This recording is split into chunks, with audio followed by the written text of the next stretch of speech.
Chapter 7. Another name by which he is sometimes called is Maitreya, meaning Lord of Light. After his return from the Golden Cloud, he journeyed to the palace of Kama at Kaipur, where he planned and built his strength against the day of the Yuga. A sage once said that one never sees the day of the Yuga, but only knows it when it is past, for it dawns like any other day, and passes in the same wise, recapitulating the history of the world. He is sometimes called Maitreya, meaning Lord of Light. The world is a fire or sacrifice, the sun its fuel, sunbeams its smoke, the day its flames, the points of the compass its cinders and sparks. In this fire, the gods offer faith as libation. Out of this fire, King Moon is born. Rain, O Gautama, is the fire, the year its fuel, the clouds its smoke, the lightning its flame, cinders, sparks. In this fire, the gods offer King Moon as libation. Out of this offering, the rain is born. The world, O Gautama, is the fire, the earth its fuel, fire its smoke, the night its flame, the moon its cinders, the stars its sparks. In this fire, the gods offer rain as libation. Out of this offering, food is produced. Man, O Gautama, is the fire, his open mouth its fuel, his breath its smoke, his speech its flame, his eyes its cinders, his ears its sparks. In this fire, the gods offer food as libation. Out of this offering, the power of generation is born. Woman, O Gautama, is the fire, her form its fuel, her hair its smoke, her organs its flame, her pleasure its cinders, and its sparks. In this flame, the gods offer the power of generation as libation. Out of this offering, a man is born. He lives for so long as he is to live. When a man dies, he is carried to be offered in the fire. The fire becomes his fire, the fuel, his fuel, the smoke, his smoke, the flame, his flame, the cinders, his cinders, the sparks, his sparks. In this fire, the gods offer the man as libation. Out of this offering, the man emerges in radiant splendor. Brihadaranyaka Upanishad 6:2, 9-14. In a high blue palace of slender spires and filigreed gates, where the tang of salt sea spray and the crying of sea whites came across the bright air to season the senses with life and delight, Lord Nariti the Black spoke with the man who had been brought to him. "Sea Captain, what is your name?" he asked. "Olvega, Lord," answered the captain. "Why did you kill my crew and let me live?" "Because I would question you, Captain Olvega." "Regarding what?" "Many things, such as an old sea captain might know through his travels. How stands my control of the southern sea lanes?" "Stronger than I thought, or you'd not have me here." "Many others are afraid to venture out, are they not?" "Yes." Nariti moved to the window overlooking the sea. He turned his back upon his captive. After a time, he spoke again. "I hear there has been much scientific progress in the north since, the Battle of Kinniset." "I, too, have heard this. Also, I know it to be true. I've seen a steam engine. The printing press is now a part of life. Dead slithered legs are made to jump with galvanic currents. A better grade of steel is now being forged. The microscope and the telescope have been rediscovered. Nariti turned back to him, and they studied one another. Nariti was a small man, with a twinkling eye, a facile smile, dark hair, restrained by a silver band, an upturned nose, and eyes the color of his palace. He wore black and lacked a suntan. Why do the gods of the city fail to stop this thing? I feel it is because they are weakened. If that is what you want to hear, Lord. Since the disaster by the Vedra, they have been somewhat afraid to squelch the progress of mechanism with violence. It has also been said that there is internal strife in the city between the demigods and what remains of their elders. Then there is the matter of the new religion.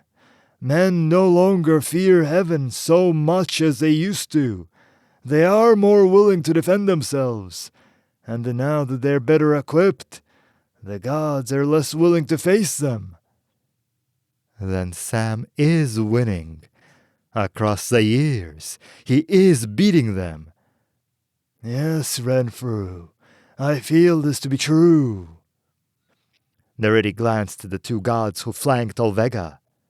Leave, he ordered. Then, when they had gone, you know me. Yes, chaplain, for I am Jan Olveg, captain of the Star of India. Olveg? That seems moderately impossible. True, nevertheless. I received this, now ancient body, the day Sam broke the lords of Karma at Mahartha.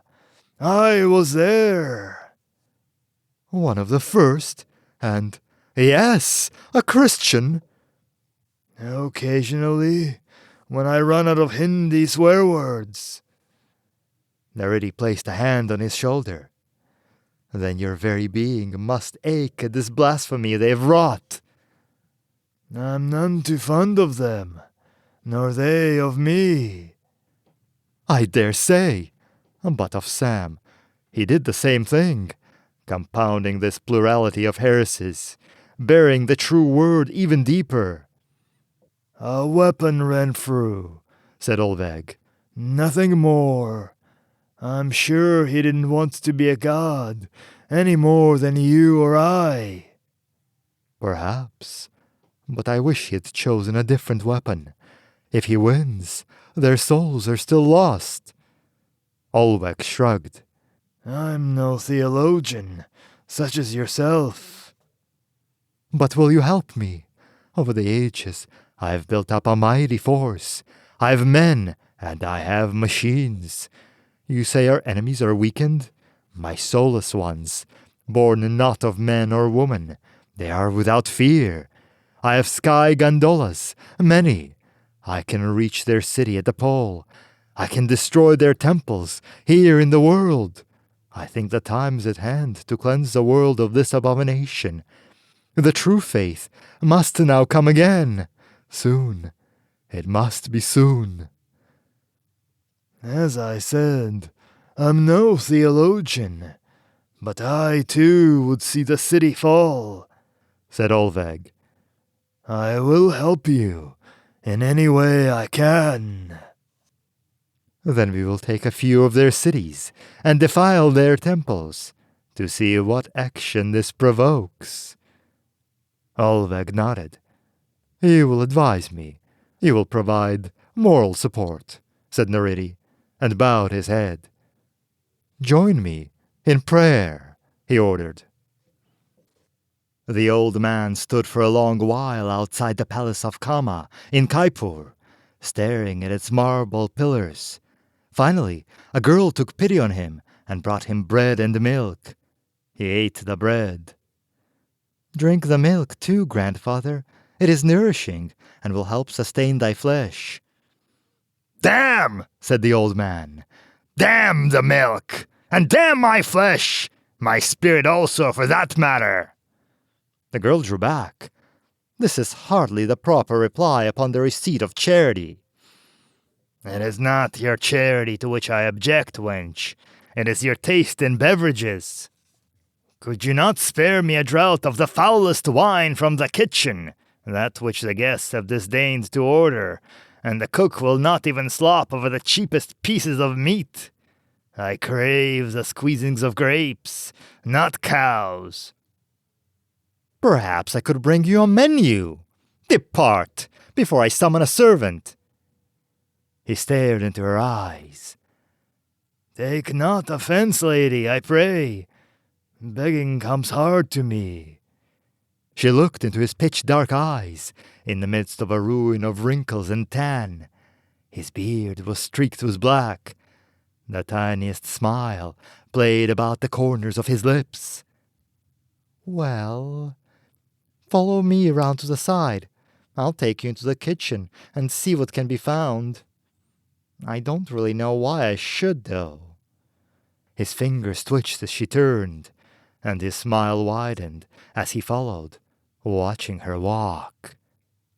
"Because I want you to," he said. Taraka of the Rakasha was uneasy. Flitting above the clouds that moved through the middle of the day, he thought upon the ways of power. He had once been the mightiest. In the days before the binding, there had been none who could stand against him. Then Siddhartha the Binder had come. He had known of him earlier, known of him as Kalkin, and had known him to be strong. Sooner or later, he had realized they would have to meet, that he might test the power of that attribute which Kalkin was said to have raised up. When they had come together, on that mighty gone day, when the mountain-tops had flared with their fury, on that day, the Binder had won. And in their second encounter, ages afterward, he had somehow beaten him even more fully. But he had been the only one. And now he was gone from out the world. Of all creatures, only the Binder had bested the Lord of Hellwell. Then the gods had come to challenge his power. They had been puny in the early days, struggling to discipline their mutant powers with drugs, hypnosis, meditation, neurosurgery, forging them into attributes, and across the ages, those powers had grown. 4 of them had entered Hellwell, only 4, and his legion had not been able to repel them. The one called Shiva was strong, but the Binder had later slain him. This was as it should be, for Taraka recognized the Binder as a peer. The woman he dismissed. She was only a woman, and she had required assistance from Yama. But Lord Agni, whose soul had been one bright, blinding flame, this one he had almost feared. He recalled the day Agni had walked into the palace at Palameitsu, alone, and had challenged him. He could not stop that one, though he had tried, and he had seen the palace itself destroyed by the power of his fires. And nothing in Hellwell could stop him either. He had made a promise then to himself that he must test this power, as he had that of Siddhartha, to defeat it or be bound by it. But he never did. The Lord of Fires had fallen himself before the one in red, who had been the 4th in Hellwell, who had somehow turned his fires back upon him that day beside the Vedra in the battle for Kinniset. This meant that he was the strongest, for had not even the Binder warned him of Yamadharma, god of death? Yes, the one whose eyes drink life was the mightiest yet remaining in the world. He had almost fallen to this strength within the Thunder Chariot. He had tested this strength once, briefly, but had relented because they were allies in that fight. It was told that Yama had died afterward, in the city. Later, it was told that he still walked the world. As Lord of the Dead, it was said that he could not die himself, save by his own choosing. Taraka accepted this as fact, knowing what this acceptance meant. It meant that he, Taraka, would return to the south, to the island of the Blue Palace, where the Lord of Evil, Neridi the Black, awaited his answer.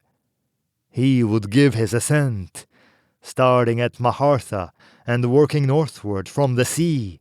The Rakasha would add their power to his dark own, destroying the temples of the 6 largest cities of the southwest, one after another, filling the streets of those cities with the blood of their citizens, and the flameless legion of the Black One, until the gods came to their defense, and so met their doom.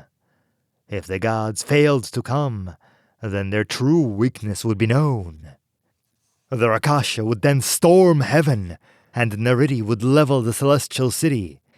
Mile-high spire would fall, the dome would be shattered. The great white cats of Kanibura would look upon the ruins, and the pavilions of the gods and the demigods would be covered with the snows of the pole. And all of this had one reason, really. Aside from relieving the boredom, aside from hastening the final days of the gods and of men in the world of the Rakasha. Whenever there is great fighting, and the doing of mighty deeds, and bloody deeds, and flaming deeds, he comes. Taraka knew. The one in red comes from somewhere, always, for his aspect draws him to the realm that is his. Taraka knew that he would search, wait, do anything, for however long it took, until that day he stared into the black fires that burned behind the eyes of death. Brahma stared at the map, then looked back to the screen of crystal, about which a bronze naga twisted, tail and teeth. Burning, O priest. Burning, Brahma! The whole warehouse district! Order the people to quench the fires. They're already doing so, mighty one. Then why trouble me with the matter? There is fear, great one. Fear? Fear of what? The Black One, whose name I may not speak in your presence, whose strength has grown steadily in the south, he who controls the sea lanes, cutting off trade. Why should you be afraid to speak the name of Neridi before me? I know of the Black One. Do you feel he started the fires? Yes, great one. Or rather, some accursed one in his pay did it. There is much talk that he seeks to cut us off from the rest of the world, to drain our wealth, destroy our stores, and weaken our spirits, before he plans. To invade you, of course. You have said it, potent one. It may be true, my priest. So tell me, do you feel your gods will not stand by you if the Lord of Evil attacks? There has never been any doubt, most puissant one. We simply wanted to remind you of the possibility and renew our perpetual supplication for mercy and divine protection. You've made your point, priest. Fear not. Brahma ended the transmission. He will attack. Of course. And how strong is he, I wonder? No one really knows how strong he is, Ganesha. Do they? You ask me, my lord? Your humble policy advisor? I do not see anyone else present, humble God-maker. Do you know of anyone who might have the information? No, lord, I do not. Everyone avoids the foul one as though he were the real death. Generally he is. As you're aware, the 3 demigods I sent south did not return. They were strong, too, whatever their names, weren't they? How long ago was that? The last was a year ago, when we sent the new Agni. Yes. He wasn't very good, though. Still used incendiary grenades. But strong. Morally, perhaps. When there are fewer gods, one must settle for demigods. In the old days, I would have taken the thunder chariot. In the old days, there was no thunder chariot, Lord Yama. Silence! We have a thunder chariot now. I think the tall man of smoke who wears a wide hat shall bend over Naridi's palace. Brahma, I think Naridi can stop the thunder chariot. Why so? From some first-hand reports I've heard, I believe he has used guided missiles against warships sent after his brigands. Why did you not tell me of this sooner? They're very recent reports. This is the first chance I've had to broach the subject. Then you do not feel we should attack? No, wait. Let him move first, that we may judge his strength. This would involve sacrificing Mahartha, would it not? So, have you never seen a city fall? How will Mahartha benefit him by itself, and for a time? If we cannot reclaim it, then let the man of smoke nod his wide white hat over Mahartha. You're right. It will be worth it to assess his power properly and to drain away a portion of it. In the meantime, we must prepare. Yes. What will your orders be? Alert all the powers in the city. Recall Lord Indra from the eastern continent at once. Thy will be done. And alert the other 5 cities of the river, Lananda, Kaipur, Kilbur. Immediately. Then go. I'm already gone. Time like an ocean, space like its water. Sam in the middle, standing, deciding. God of death, he called out, enumerate our strengths. Yama stretched and yawned, then rose from the scarlet couch upon which he had been dozing, almost invisible. He crossed the room, stared into Sam's eyes.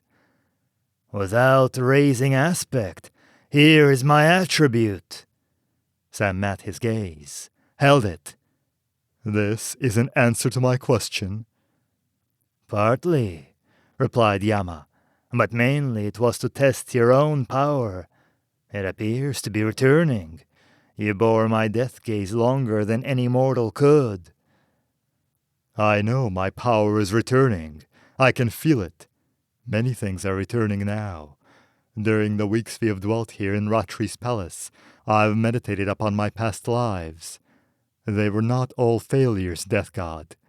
I have decided this today. Though heaven has beaten me at every turn, each victory has cost them much. Yes, it would seem you're rather a man of destiny. They're actually weaker now than they were the day you challenged their power at Mahartha. They're also relatively weaker. This is because men are stronger. The gods broke Kinset, but they did not break accelerationism. Then they tried to bury Buddhism within their own teachings, but they could not. I cannot really say whether your religion helped with the plot of this tale you're writing, by encouraging accelerationism in any way whatsoever. But then, none of the gods could say either. It served as a good fog, though. It diverted their attention from the mischief they might have been doing, and since it did happen to take as a teaching, their efforts against it served to arouse some anti-Theocrat sentiment. You would seem inspired if you didn't seem shrewd. Thank you. Do you want my blessing? No. Do you want mine? Perhaps death. Later. But you did not answer my question. Please, tell me what strength lie with us. Very well. Lord Kubera will arrive shortly. Kubera? Where is he? He has dwelled in hiding over the years, leaking scientific knowledge into the world. Over so many years, his body must be ancient. How could he have managed? Do you forget Narada? My old physician from Kapil. The same. When you dispersed your lancers after your battle in Mahartha, he retreated into the backlands with a service of retainers. He packed with him all the equipment he had taken from the Hall of Karma. I located him some years ago, subsequent to Knesset, after my escape from heaven by the way of the Black Wheel. I brought Kubera out from his vault beneath the fallen city. He later allied himself with Narada, who now runs a bootleg body shop in the hills. They work together. We have set up several others in various places also. And Kubera comes? Good. And Siddhartha is still Prince of Kapil. A call for troops from that principality would still be heard. We have sounded them out. A handful probably, but it is still good to know. Yes. And the Lord Krishna. Krishna? What is he doing on our side? Where is he? He was here. I found him the day we arrived. He has just moved in with one of the girls. Quite pathetic. How so? Old. Pitifully old and weak. But still a drunken lecher.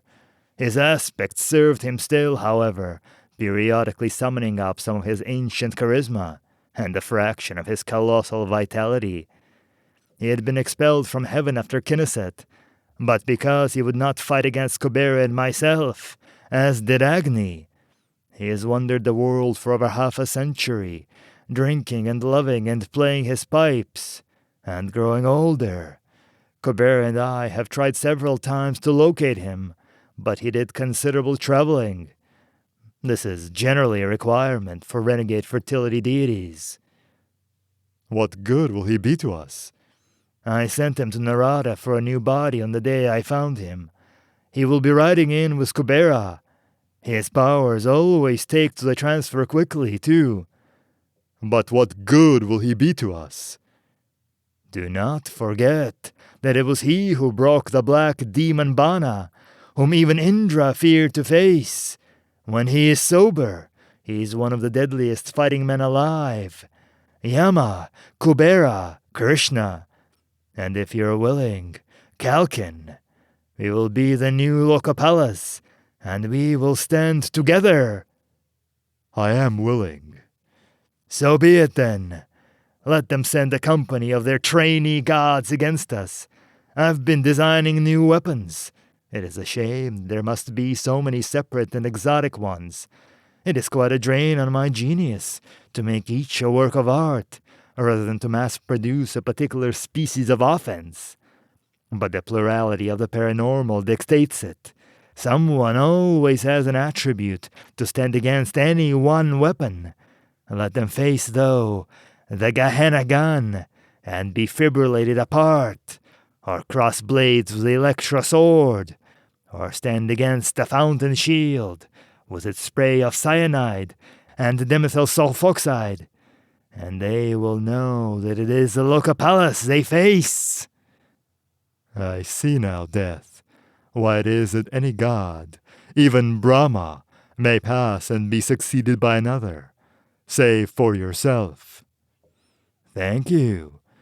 Have you a plan of any sort? Not yet. I will need more information as to the strengths within the city. Has heaven demonstrated its power in recent years? No. If there were some way of testing them without showing our hand.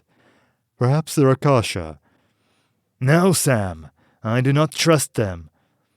Nor I. But they can sometimes be dealt with. As you dealt with them in Helwell and Palameitsu. Well answered. Maybe you're right. I will give it some more thought. I wonder about Neridi, though. How go things with the Black One? In recent years, he's come to dominate the seas. Rumor has it that his legions grow, and that he builds machines of war. I once told you, though, of my fears in this matter. Let us stay as far away from Neridi as possible. He has but one thing in common with us, his desire to topple heaven. Neither accelerationist nor deocrat. Should he succeed, he would set up a dark age worse than the one we're beginning to come out of. Perhaps our best course of action would be to provoke a battle between Neridi and the gods of the city. Lie low, and then shoot at the winners. You may be right, Yama. But how to do this? We may not have to. It may happen of its own accord. Soon. Mahartha crouches, cowering back from the sea it faces. You're the strategist, Sam. I'm only a tactician.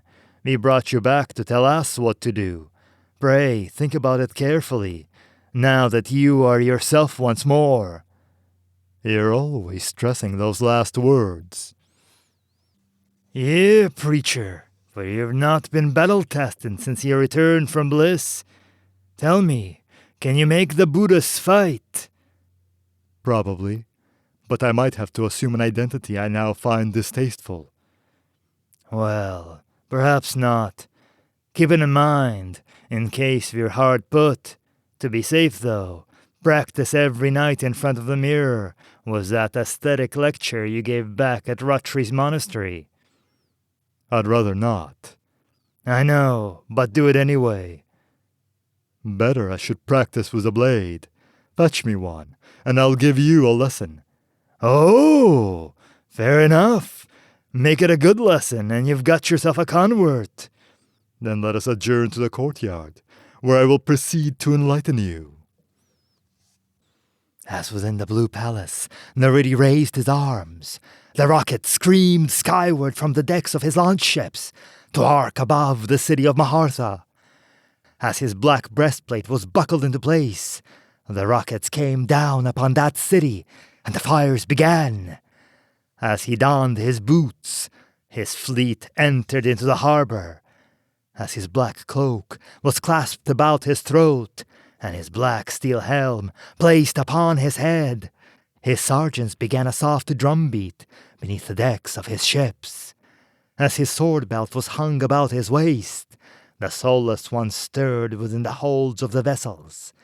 As he put on his gauntlets of leather and steel, his fleet, driven by winds, fanned by the Rakasha, approached the harbor. As he motioned to his young steward, Olvega, to follow him into the courtyard, the warriors who never spoke mounted the decks of the ships and faced the burning harbor. As the engines within the dark sky gondola rumbled, and the door was opened before them, and the first of his ships dropped anchor. As they entered the gondola, the first of his troops entered Mahartha.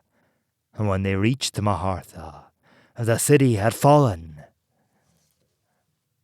Birds sang in the high green places of the garden. Fish, like old coins, lay at the bottom of the blue pool. The flowers in bloom were mainly red and big-petaled, but there were also occasional yellow one-lips about her jade bench. There was a white wrought iron back to it, upon which she rested her left hand, while she regarded the flagstones across which his boots scuffled as he moved in her direction. "Sir, this is a private garden," she stated. He stopped before the bench and looked down at her. He was beefy, tanned, dark of eye and beard, expressionless, until he smiled. He wore blue and leather. "Guests do not come here," she added, "but do use the garden in the other wing of the building. Go through yon archway." "You're always welcome in my garden, Ratri," he said. "You're Kubera." "Lord Kubera! You're not..." "Fat? I know! New body. And it's been working hard, building Yama's weapons, transporting them." "When did you arrive?" "This morning. I brought Krishna back, along with a load of fire packs, grenades, and anti-personnel mines." "Gods! It's been so long!" "Yes, very. But an apology is still due you, so I've come to give it. It has bothered me these many years. I'm sorry, Ratri, about that night, long ago, when I dragged you into this thing. I needed your attribute, so I drafted you. I do not like to use people so." "I would have left the city soon at any rate, Kubera. So do not feel overly guilty.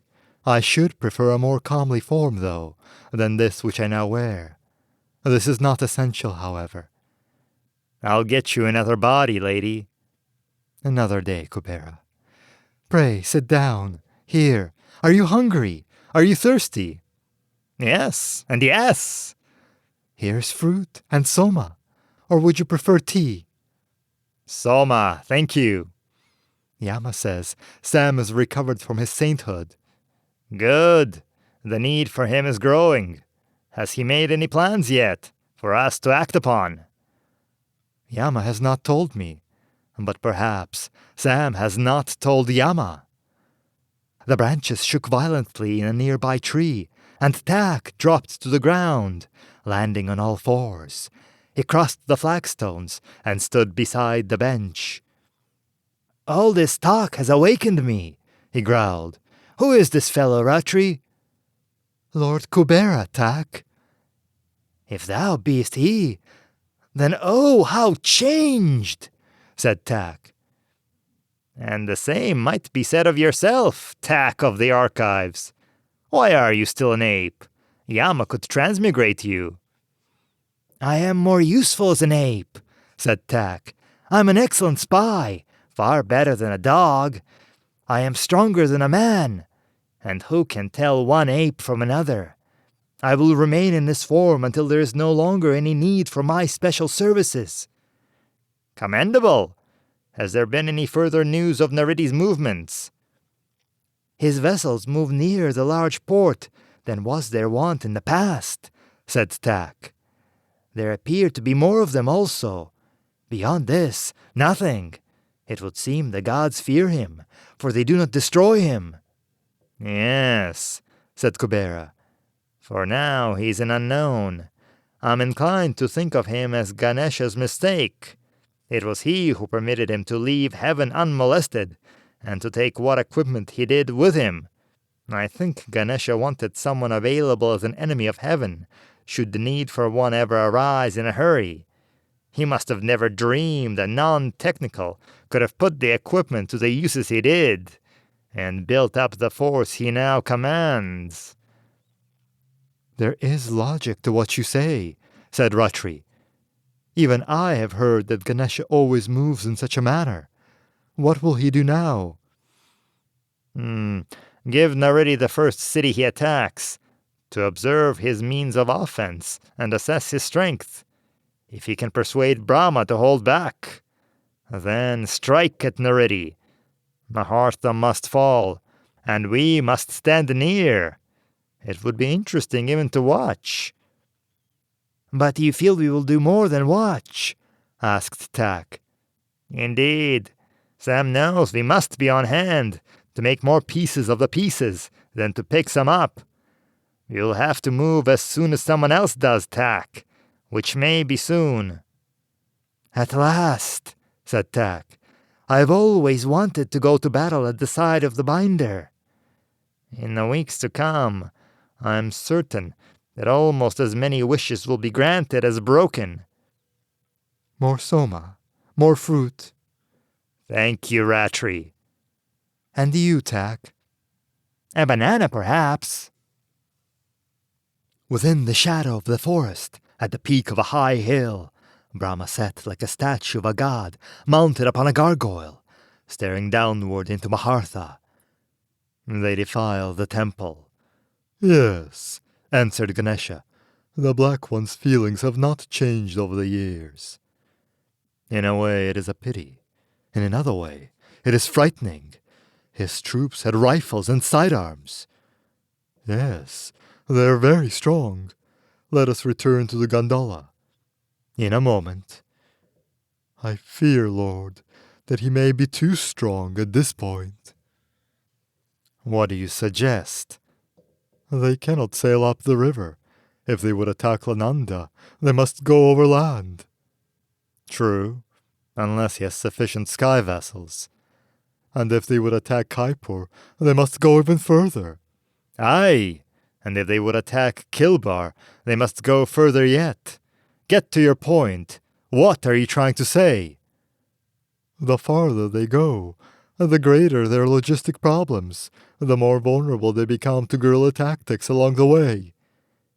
"Are you proposing I do nothing but harass them, that I let them march across the land, taking city after city. They will dig in until reinforcements come to hold what they have gained. Then they will move on. Only a fool would do otherwise. If we wait—" Look down below. "What? What is it?" They're preparing to move out. "Impossible." Brahma, you forget that Naridi's a fanatic, a madman. He doesn't want Mahartha, or Lananda, or Kaipur either. He wants to destroy our temples and ourselves. The only things he cares about in those cities are souls, not bodies. He will move across the land, destroying every symbol of our religion that he comes upon, until we choose to carry the fight to him. If we do nothing, he will probably then send in missionaries. "Well, we must do something." Then weaken him as he moves. When he's weak enough, strike.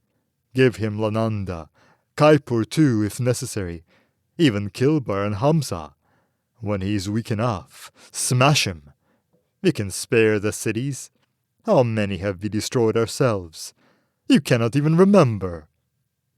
36, said Brahma. "Let us return to heaven while I consider this thing. If I follow your advice, and he withdraws before he becomes too weakened, then we've lost much." "I am willing to gamble that he won't." "The dice are not yours to cast, Ganesha, but mine. And see, he has those cursed Rakasha with him. Let us depart quickly before they detect us." "Yes, quickly." They turned their slizzards back toward the forest. Krishna put aside his pipes when the messenger was brought to him.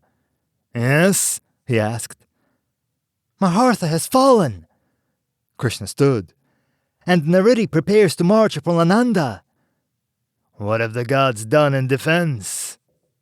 "Nothing. Nothing at all." "Come with me. The Lokapalas are about to confer." Krishna left his pipes upon the table. That night, Sam stood upon the highest balcony of Ratri's palace. The rains fell about him, coming like cold nails through the wind. Upon his left hand, an iron ring glowed with an emerald radiance. The lightnings fell, and fell, and fell, and remained.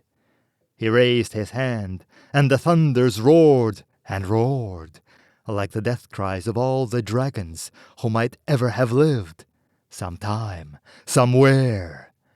The night fell back as the fire elemental stood before the palace of Kama. Sam raised both hands together, and they climbed into the air as one, and hovered high in the night.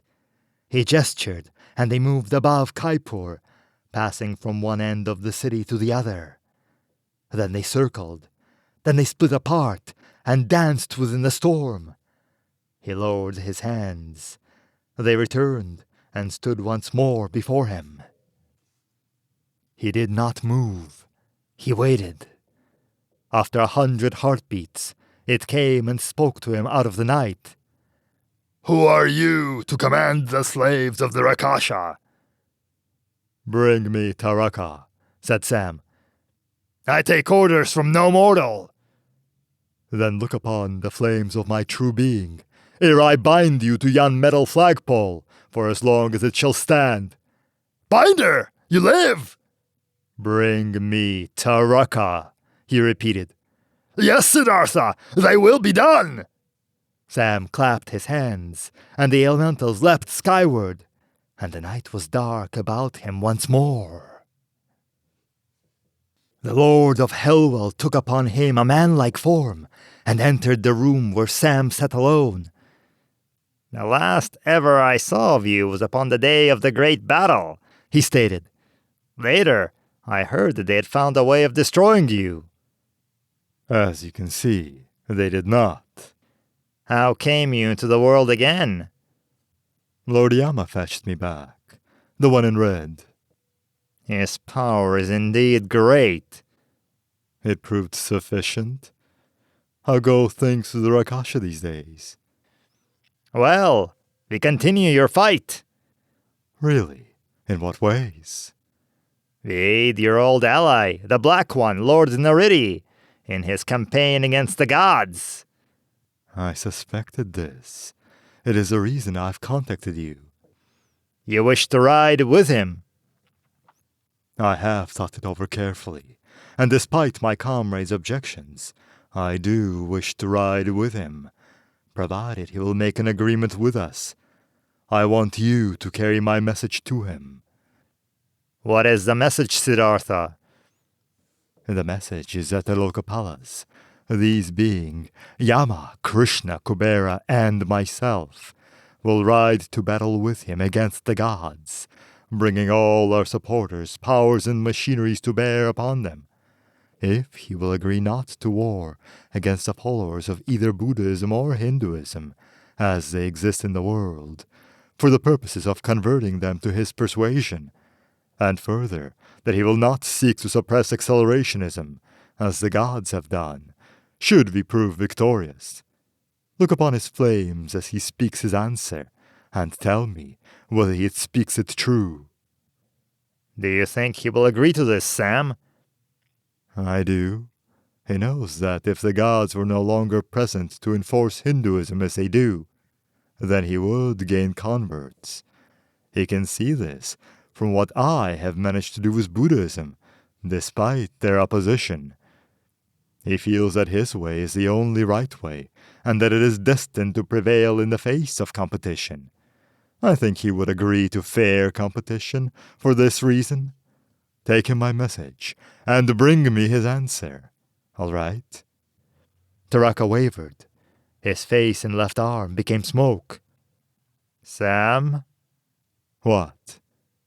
Which one is the right way? Huh? You're asking me? That? How should I know? Mortals call you Buddha. That is only because they're afflicted with language and ignorance. No, I have looked upon your flames, and name you Lord of Light. You bind them as you bound us. You loose them as you loosed us. Yours was the power to lay a belief upon them. You are what you claimed to be. I lied. I never believed in it myself, and I still don't. I could just as easily have chosen another way. Say, Nariti's religion. Only crucifixion hurts. I might have chosen the one called Islam, only I know too well how it mixes with Hinduism. My choice was based upon calculation, not inspiration, and I am nothing. You are the Lord of Light. Go, deliver my message. We can discuss religion another day. The Lokapalas, you say, are Yama, Krishna, Kubera, and yourself. Yes. Then he does live. Tell me, Sam, before I go, could you defeat Lord Yama in battle? I do not know. I don't think so, though. I don't think anybody could. But could he defeat you? Probably. In a fair fight. Whenever we met as enemies in the past, I was sometimes lucky, and sometimes I managed to trick him. I fenced with him recently, and he is without peer. He is too versatile in the ways of destruction. I see, said Taraka, his right arm and half his chest drifting away. Then good night upon you, Siddhartha. I take your message with me. Thank you, and good night upon yourself. Taraka became all smoke and fled forth into the storm. High above the world, spinning, Taraka. The storm raged about him, but he took scant notice of its fury. The thunders fell, and the rains came down, and the bridge of the gods was invisible. But none of these things bothered him, for he was Taraka of the Rakasha, Lord of Hellwell. And he had been the mightiest creature in the world, save for the Binder. Now the Binder had told him that there was one greater, and they were to fight together, as before. How insolently he had stood in his red and his power! That day, over half a century ago by the Vedra. To destroy Yamadharma, to defeat death, would prove Taraka supreme. To prove Taraka supreme was more important than defeating the gods, who must one day pass anyhow, for they were not of their Akasha. Therefore, the binder's message to Nariti, to which he had said Nariti would agree, would be spoken only to the storm, and Taraka would look upon its flames, and know that it spoke true, for the storm never lies, and it always says, no. The Dark Sergeant brought him into the camp. He had been resplendent in his armor, with its bright trappings, and he had not been captured. He had walked up to him and stated that he had a message for Nariti. For this reason, the sergeant decided against slaying him immediately. He took his weapons, conducted him into the camp, there in the woods near Lananda, and left him under guard while he consulted his leader. Nariti and Olweg sat within a black tent. A map of Lananda was spread before them. When they permitted him to bring the prisoner into the tent, Nariti regarded him and dismissed the sergeant. "Who are you?" he asked. "Ganesha of the city, the same who aided you in your flight from heaven." Nariti appeared to consider this. "Well do I remember my one friend from the old days," he said. "Why have you come to me?" "Because the time is propitious to do so. You've finally undertaken the great crusade." "Yes." "I would hold privy council with you concerning it." "Speak then." "What of this fellow?" "To speak before Jan Olweg is to speak before me. Say what is on your mind." "Olweg?" "Yes." "Just so. I have come to tell you that the gods of the city are weak. Too weak, I feel, to defeat you." "I'd felt this to be true." "But they're not so weak as to be unable to hurt you immensely when they do move. Things might hang in the balance if they muster all their forces at the proper moment." "I came to battle with this in mind also." "Better your victory be less costly. You know, I am a Christian sympathizer." "What is it that you have in mind?" "I volunteered to lead some guerrilla fighting, solely to tell you that Lananda is yours. They will not defend it. If you continue to move as you have, not consolidating your gains, and you move upon Kaipur, Brahma will not defend it either. But when you come to Kilber, your forces weakened from the battles for the first 3 cities, and from these, our raids along the way. Then will Brahma strike with the full might of heaven, that you might go down to defeat before the walls of Kilber. All the powers of the celestial city have been readied. They wait for you to dare the gates of the 4th city of the river." "I see. That is good to know. Then they do fear that which I bear." "Of course. Will you bear it as far as Kilber?" "Yes, and I will win in Kilber also. I shall send for my mightiest weapons before we attack that city. The powers which I've held back to use upon the celestial city itself will be unleashed upon my enemies when they come to the defense of poor doomed Kilbar." "They, too, will bring mighty weapons." "Then, when we meet, the outcome will lie neither in their hands nor in my hands, really." "There is a way to tip the balance even further, Renfrew." "Oh? What else have you in mind?" "Many of the demigods are unsatisfied with the situation in the city. They had wanted a prolonged campaign against accelerationism and against the followers of Tathagata. They were disappointed when this did not follow Knesset. Also, Lord Indra has been recalled from the eastern continent, where he was carrying the war against the witches. Indra could be made to appreciate the sentiments of the demigods, and his followers will come hot from another battlefield. Ganesha adjusted his cloak. Speak on, said Nariti. When they come to Kilber, said Ganesha, it may be that they will not fight in its defense. I see. What will you gain from all this, Ganesha? Satisfaction. Nothing more? I would that you recall one day that I made this visit. So be it. I shall not forget, and you shall have reward from me afterward. Guard! The tent flap was opened, and the one who had brought Ganesha re-entered the tent. Escort this man wherever he wants to be taken, and release him unharmed, Nariti ordered. You would trust this one? Asked Oldwag, after he had gone. Yes, said Nariti, but I would give him his silver afterward. The Lokopala sat to council within Sam's chamber at the palace of Kama in Kaipur. Also present were Tak and Ratri. Taraka tells me that Nariti will not have us on our terms, said Sam.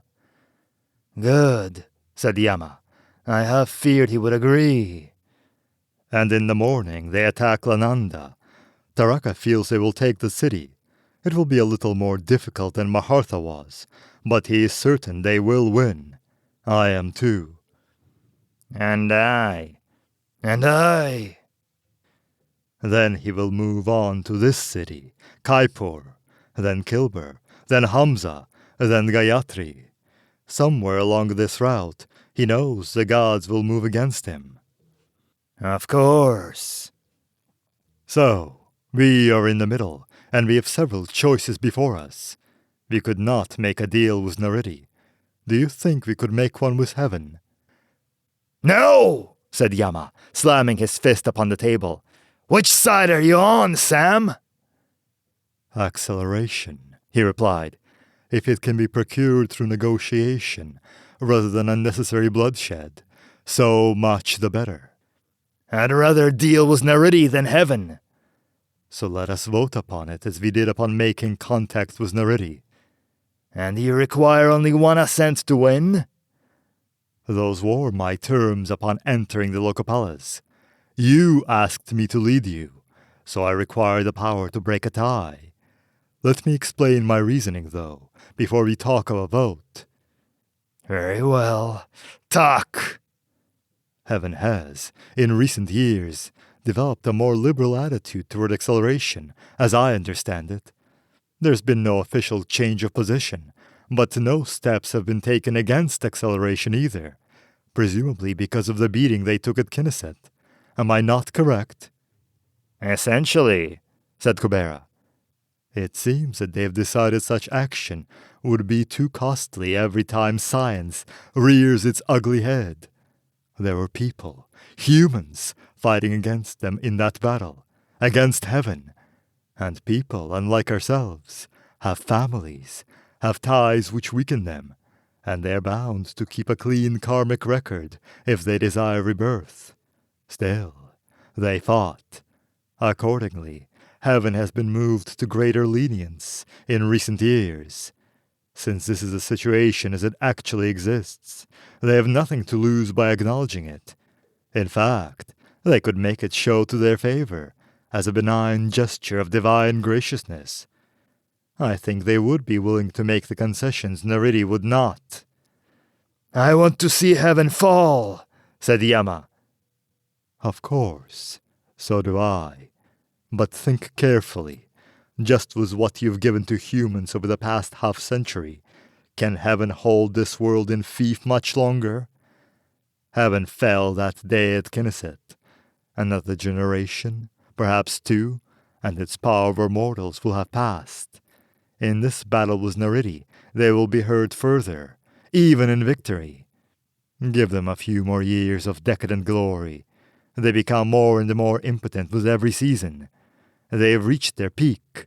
Their decline has set in. Yama lit a cigarette. Is it that you want someone to kill Brahma for you? Asked Sam. Yama sat silently, drew upon the cigarette, exhaled. Then, "Perhaps," he said, "perhaps that is it. I do not know. I don't like to think about it. It is probably true, though." "Would you like my guarantee that Brahma will die?" "No! If you try it, I'll kill you!" "You feel that you do not really know whether you want Brahma dead or alive. Perhaps it is that you love and hate simultaneously.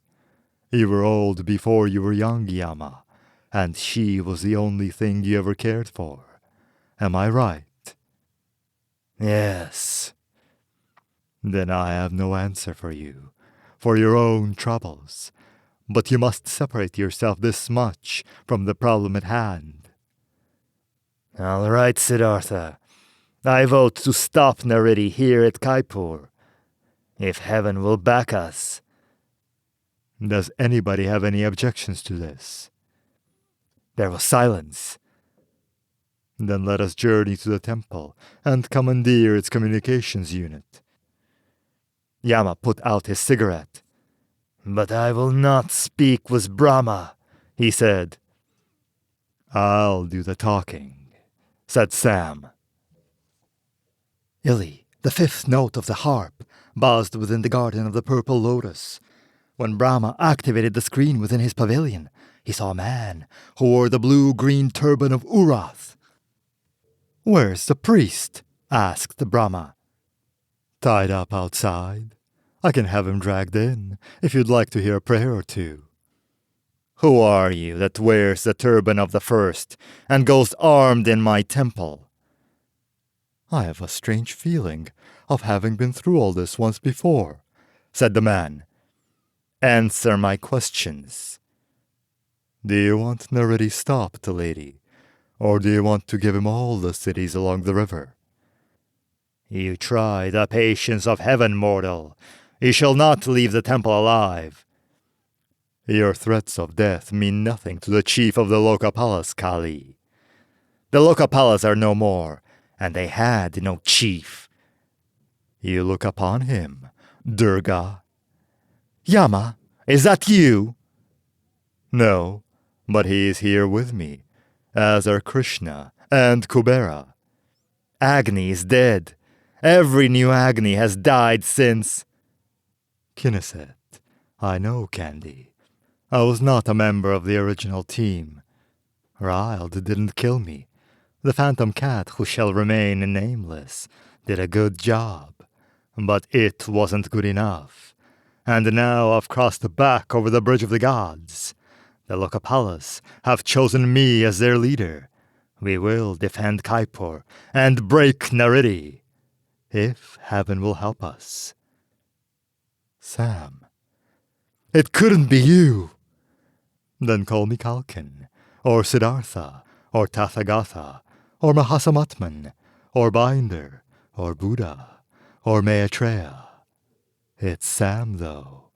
I have come to worship thee and make a bargain." "Name it."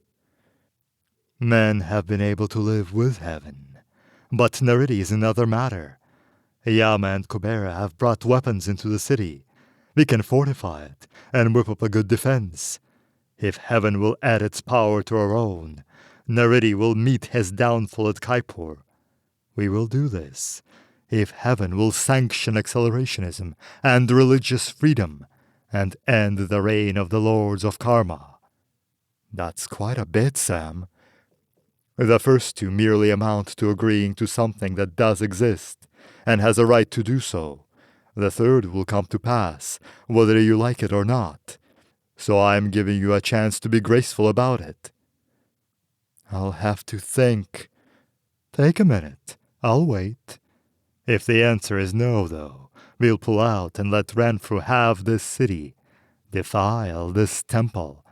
After he's taken a few more, you'll have to meet him. We won't be around then, though. We'll wait till it's all over. If you're still in business then, you won't be in any position to decide about those terms I just gave you. If you're not, I think we'll be able to take the Black One on and best him in what remains of his zombies. Either way, we get what we want. This way is easier on you, though. All right. I'll muster the forces immediately. We'll ride together in this battle, Kalkin. Neridi dies at Kaipur. Keep someone there in the comm room so we can stay in contact. I'll make this my headquarters. Now, untie the priest and bring him here. He's about to receive some divine orders, and shortly, a divine visitation. Yes, Brahma. Sam, wait! After the battle, should we live, I would talk with you concerning mutual worship. You wish to become a Buddhist? No, a woman again. There is a place in the moment for all things, and this is neither. When the time and the moment occur, I will be there. I'll get you your priest now. Hold the line. Now, after the fall of Lananda, Neridi held a service amid the ruins of that city, praying for victory over the other cities. His dark sergeants beat the drum slowly, and the zombies fell to their knees. Neridi prayed until perspiration covered his face like a mask of glass and light, and it ran down the inside of his prosthetic armor, which gave him the strength of many. Then he lifted up his face to the heavens, looked upon the bridge of the gods, and said, Amen. Then he turned and headed toward Kaipur, his army rising at his back. When Neridi came to Kaipur, the gods were waiting. The troops from Kilbar were waiting, as well as those of Kaipur. And the demigods, and the heroes, and the nobles were waiting. And the high-ranking Brahmins, and many of the followers of Bahasamatman were waiting. These latter having come in the name of the divine aesthetic. Neridi looked across the mined field that led to the walls of the city, and he saw the 4 horsemen who wore the local palace waiting by the gate, the banners of heaven flaring beside them in the wind. He lowered his visor and turned to Olveg. You're right. I wonder if Ganesha waits within. We will know soon enough. Neridi continued his advance. This was the day when the Lord of Light held the field. The minions of Neridi never entered Kaipur. Ganesha fell beneath the blade of Olveg, as he was attempting to backstab Brahma, who had closed with Neridi upon a hillock. Olveg then fell, clutching his stomach, and began crawling toward a rock. Brahma and the Black One then faced one another on foot, and Ganesha's head rolled into a gully. That one told me Kilbar, said Neridi. That one wanted Kilbar, said Brahma, and tried to make it Kilbar. Now I know why. They sprang together, and Neridi's armor fought for him with the strength of many. Yama spurred his horse toward the rise, and was enveloped in a swirling of dust and sand. He raised his cloak to his eyes, and the laughter rang about him. Where is your death gaze now, Yamadharma? Rakasha, he snarled. Yes, it is I, Taraka! And Yama was suddenly drenched with gallons of water, and his horse reared, falling over backward. He was upon his feet with his blade in his hand, when the flaming whirlwind coalesced into a man-like form. I've washed you clean of that which repels, Death God. Now you shall go down to destruction at my hand. Yama lunged forward with his blade. He cut through his grey opponent from shoulder to thigh, but no blood came, and there was no sign of the passage of the blade. You cannot cut me down as you would a man, O Death, but see what I can do to you! Taraka leapt upon him, pinning his arms to his sides, and bearing him to the ground. A fountain of sparks arose. In the distance, Brahma had his knee upon Naridi's spine and was bending his head backward against the power of the black armor. This was when the Lord Indra leapt down from the back of his slitherd and raised his sword, Thunderbolt, against Brahma. He heard Naridi's neck break. "It is your cloak that protects you!" Taraka cried out, from where he wrestled on the ground. And then he looked into the eyes of death. Yama felt Taraka weakened sufficiently to push him away. He sprang to his feet and raced toward Brahma without stopping to pick up his blade.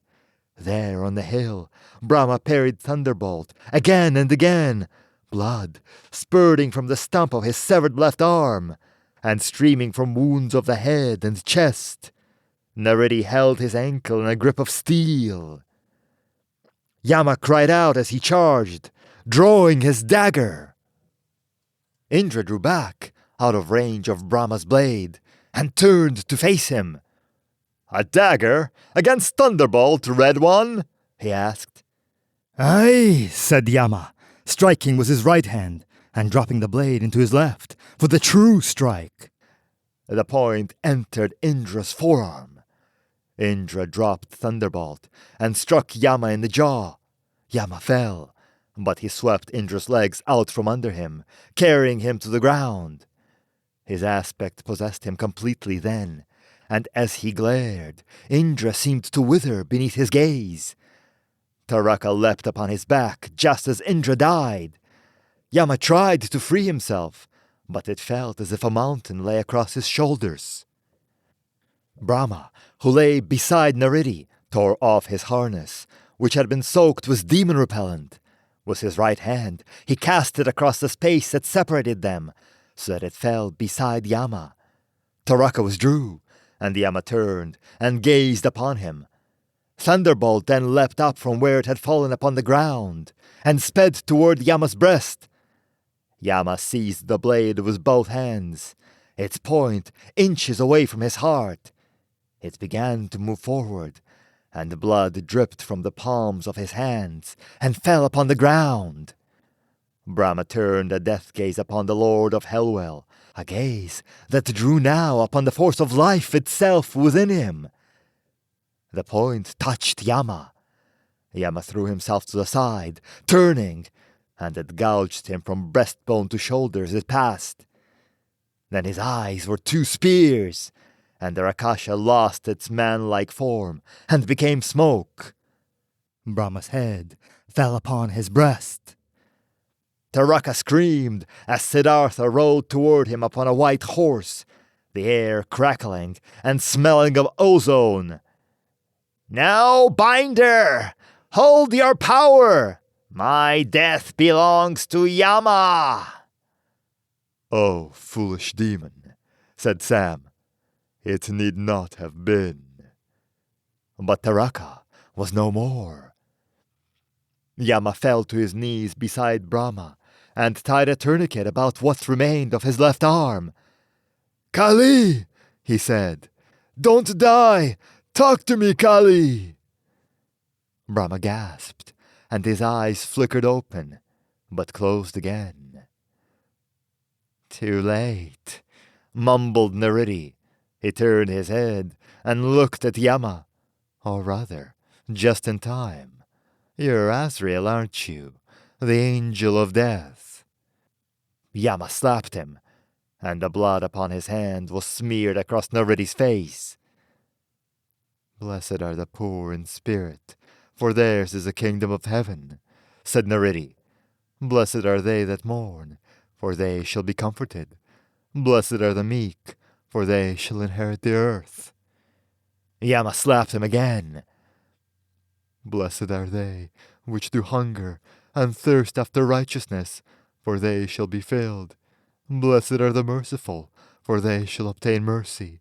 Blessed are the pure in heart, for they shall see God."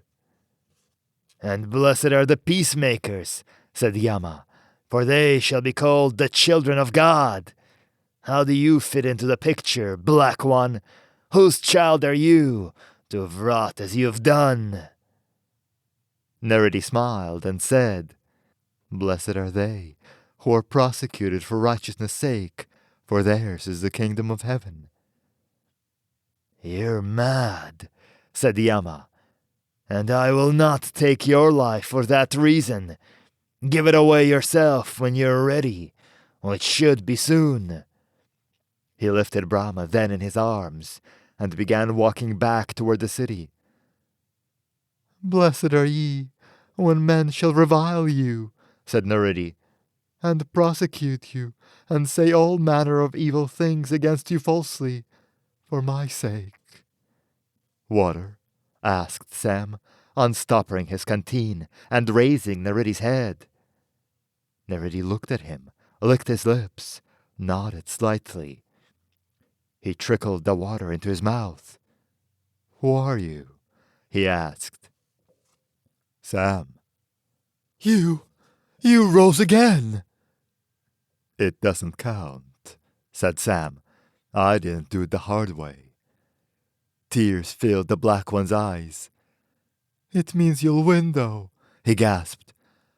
"I can't understand why he permitted it." "This is only one world, Renfrew. Who knows what goes on elsewhere? And this isn't the fight I really wanted to win anyhow. You know that. I'm sorry for you, and I'm sorry about the whole thing. I agree with everything you said to Yama, and so do the followers of the one they call the Buddha. I don't recall any longer whether I was really that one, or whether it was another. But I'm gone away from that one now. I shall return to being a man, and I shall let the people keep the Buddha who is in their hearts. Whatever the source, the message was pure, believe me. That is the only reason it took root and grew." Renfrew swallowed another drink. "Even so, every good tree bringeth forth good fruit," he said. "It was a will greater than mine that determined I die in the arms of the Buddha, that decided upon this way for this world. Give me your blessing, O Gautama. I die now." Sam bowed his head. "The wind goeth toward the south, and turneth around unto the north. It whirleth about continually, and the wind returneth again according to its circuits. All the rivers run into the sea, yet the sea is not full. Unto the place from whence the rivers come, whither they return again. The thing that has been, it is that which shall be, and that which is done is that which shall be done. There is no remembrance of former things, neither shall there be any remembrance of things that are to come with those that shall come after." Then he covered the Black One with his cloak of white, for he had died. Jan Olveg was borne in a litter into the town. Sam sent for Kubera and for Narada to meet him at the Hall of Karma, for it was apparent Olveg would not be long alive in his present body. When they entered the hall, Kubera stumbled over the dead man who lay within the archway. "Who?" he asked. "A master." 3 more wares of the yellow wheel lay within the corridor that led to their transfer rooms. All of them bore arms. They found another near the machinery. The thrust of a blade had caught him precisely in the center of his yellow circle, and he looked like a well-used target. His mouth was still open for a scream. He'd never screamed. "Could the townsmen have done this?" asked Narada. "The masters have grown more unpopular in recent years. Perhaps they took advantage of the battle frenzy." "No," said Kubera. He raised the stained sheet that covered the body upon their operating table, looked beneath it, lowered it. "No, it wasn't the townsmen." "Who then?" He glanced back at the table. "That's Brahma," he said. "Oh." "Someone must have told Yama he couldn't use the machinery to try a transfer." "Then where's Yama?" "I have no idea, but we'd better work fast if we're going to manage Olveg." "Yes, move!" The tall youth strode into the palace of Kama and asked after Lord Kubera. He bore a long, gleaming spear across his shoulder, and he paced without pause as he waited. Kubera entered the chamber, glanced at the spear, at the youth, said one word. "Yes, it is tack," replied the spearman. "New spear, new tack. No need to remain an ape any longer, so I didn't. The time of departure is near, so I came to say goodbye to you and to Ratri." Where will you go, Tack? "I'd like to see the rest of the world, Kubera, before you manage to mechanize all the magic out of it." That day is nowhere near at hand, Tack. Let me persuade you to stay a while longer. "No, Kubera. Thank you, but Captain Olveg is anxious to get along. He and I are moving out together." Where will you be going? "East? West? Who knows? Whatever quarter beckons. Tell me, Kubera, who owns the Thunder Chariot now?" It belonged to Shiva originally, of course, but there no longer is a Shiva. Brahma used it for a long while. "But there no longer is a Brahma. Heaven is without one for the first time, as Vishnu rules, preserving. So?" Yama built it. If it belongs to anyone, it belongs to him. "And he has no use for it," finished Tack. "So I think Olveg and I will borrow it for our journeying." What means you he has no use for it? No one has seen him these 3 days since the battle. "Hello, Ratri," said Tack, and the goddess of night entered the room. "Guard us from the she-wolf and the wolf, and guard us from the thief, O night, and so be good for us to pass." He bowed, and she touched his head. And then he looked up into her face, and for one splendid moment the goddess filled wide space to its depths and its height. Her radiance drove out the dark. "I must go now," he said. Thank you for your blessing." He turned quickly and started from the chamber. Wait, said Kubera. You spoke of Yama. Where is he? "Seek him at the inn of the three-headed fire hen," Tack said, over his shoulder. "If you must seek him, that is. Perhaps 'twere better you wait till he seeks you, though." Then Tack was gone. As Sam approached the palace of Kama, he saw Tack hurrying down the stair. Tack, good morning to you, he called, but Tack did not answer until he was almost upon him. Then he halted abruptly and shielded his eyes as against the sun. "Sir, good morning." Where hurry you, Tack? Fresh from trying out your new body and off to lunch? Tack chuckled. "Aye, Lord Siddhartha, I have an appointment with adventure." "So I've heard. I spoke with Olveg last night. Fare thee well upon thy journeying." "I wanted to tell you," said Tack, "that I knew you'd win. I knew you'd find the answer." It wasn't the answer, but it was an answer, and it wasn't much, Tack. It was just a small battle. They could have done as well without me. "I mean," said Tack, "everything. You figured in everything that led up to it. You had to be there." I suppose I did, yes. I do suppose I did. Something always manages to draw me near the tree that lightning is about to fall upon. "Destiny, sir." Rather an accidental social conscience, and some right mistake-making, I fear. "What will you do now, Lord?" I don't know, Tack. I haven't decided yet. "Come with Olveg and me. Ride with us about the world. Adventure with us." Thank you, no. I'm tired. Maybe I'll ask for your old job and become Sam of the Archives. Tack chuckled once more. "I doubt it. I'll see you again, Lord. Goodbye now." Goodbye. There is something. "What?" Nothing. For a moment, something you did reminded me of someone I once knew. It was nothing. Good luck. He clasped him on the shoulder and walked by. Tak hurried on. The innkeeper told Kubera that they did have a guest who fit the description. Second floor, rear room, but that perhaps he should not be disturbed. Kubera climbed to the second floor. No one answered his knocking, so he tried the door. It was bolted within, so he pounded upon it. Finally, he heard Yama's voice. Who is it? Kubera! Go away, Kubera. No! Open up, or I'll wait here till you do. Bide a moment then. After a time, he heard the bar lifted, and the door swung several inches inward. No liquor on your breath, so I'd say it's a wench, he stated. No, said Yama, looking out at him.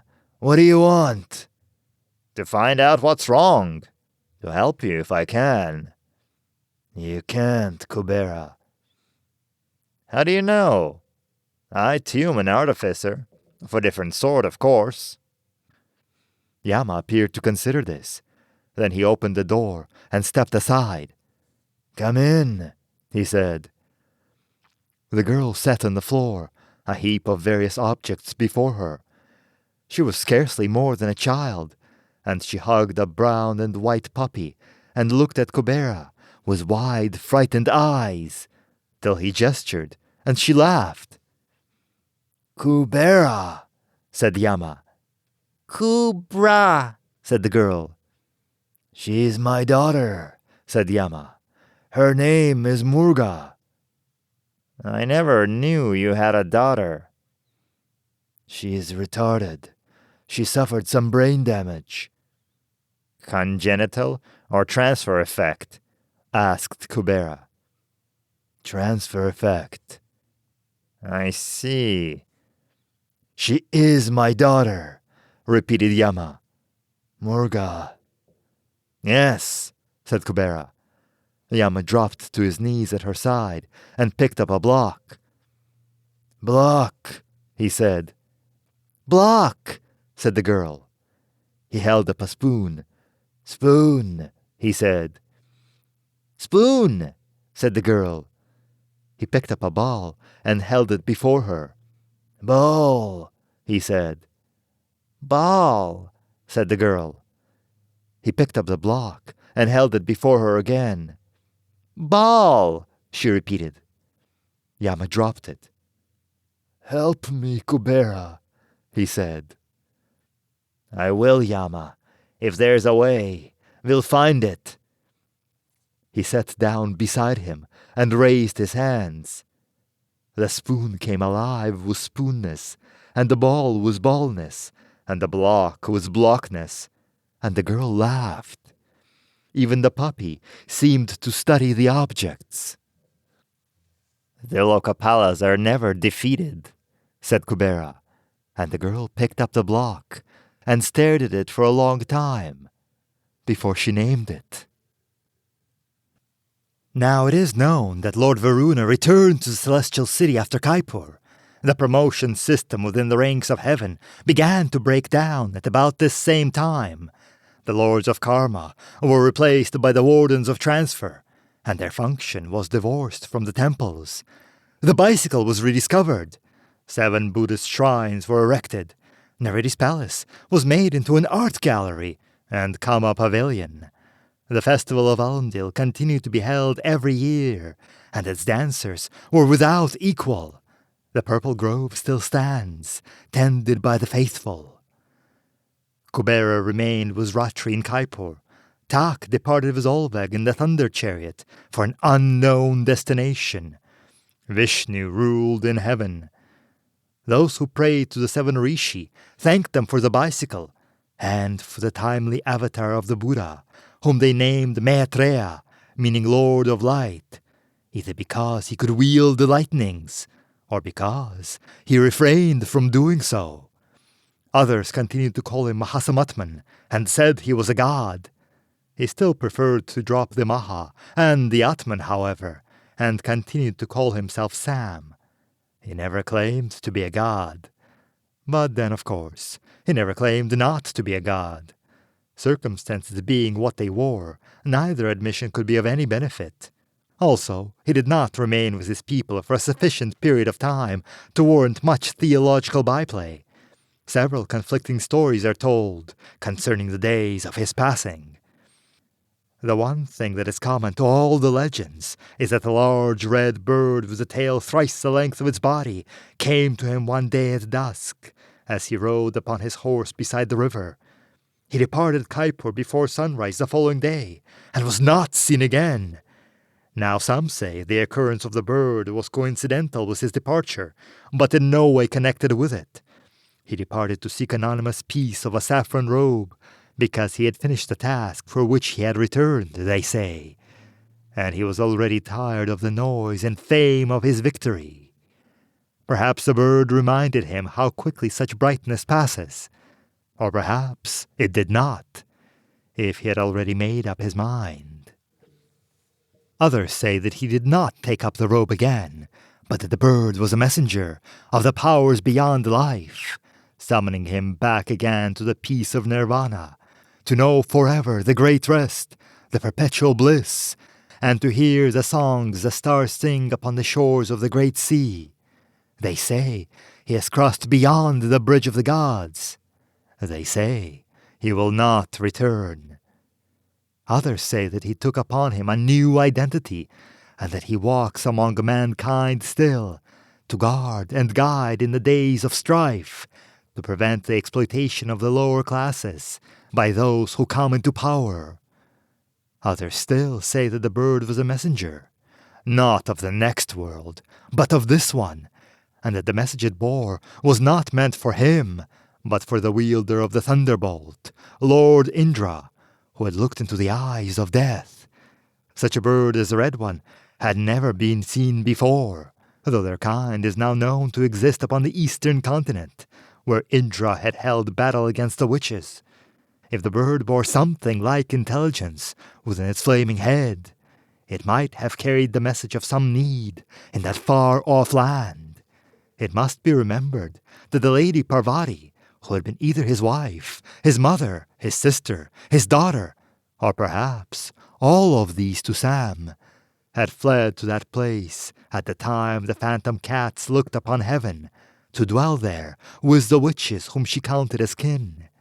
If the bird bore such a message, the tellers of this tale do not doubt that he departed immediately for the eastern continent to effect her delivery from whatever peril was present. Those are the 4 versions of Sam and the red bird which signaled his departure, as told variously by the moralists, the mystics, the social reformers, and the romantics. One may, I dare say, select whichever version suits his fancy. He should, however, remember that such birds are definitely not found upon the western continent, but seem to be quite prolific in the east. Approximately half a year later, Yamadharma departed Kaipur. Nothing specific is known of the days of the death god's going, which most people consider ample information. He left his daughter Murga in the care of Ratri and Kubera, and she grew into a strikingly beautiful woman. He may have ridden into the east, possibly even crossing over the sea, for there is a legend in another place of how the one in red went up against the power of the 7 lords of Komlat in the land of the witches. Of this we cannot be certain, any more than we can know the real end of the Lord of Light. But look around you. Death and light are everywhere, always, and they begin, end, strive, attend, onto and upon the dream of the nameless that is the world, burning words within samsara, perhaps to create a thing of beauty. As the wearers of the saffron robe still meditate upon the way of light, and the girl who is named Murga visits the temple daily, to place before her dark one on his shrine the only devotion he receives of flowers.